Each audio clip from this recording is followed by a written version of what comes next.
Hotel ஸ்டைலில் one pot veg kurma. இது பூரிக்கு அட்டகாசமான டேஸ்ட்டில் இருக்கும்.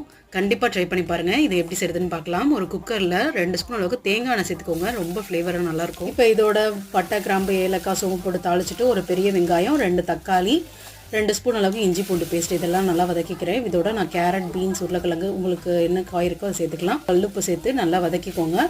இப்போ இது கூட மஞ்சத்தூள் 1/2 ஸ்பூன், மிளகாத்தூள் 1 ஸ்பூன், மல்லித்தூள் 1 ஸ்பூன், கரம் மசாலா 1/2 ஸ்பூன் இதையும் சேர்த்து நல்லா வதக்கிட்டு 1/2 டம்ளர் தண்ணி சேர்த்து அப்படியே மூடி வச்சுருங்க 2 நிமிஷம். இப்போ அரைக்கிறதுக்கு தேங்காய் 5-6 கீத்து, ஒரு 2 பச்சை மிளகா, 1 ஸ்பூன் பொட்டுக்கல்ல, சோம்பு, பட்டை, கிராம்பு, ஏலக்காய் இதையும் சேர்த்து நல்லா அரைச்சி சேர்த்துட்டு ஒரு 2 டம்ளர் அளவுக்கு தண்ணி சேர்த்துக்கோங்க.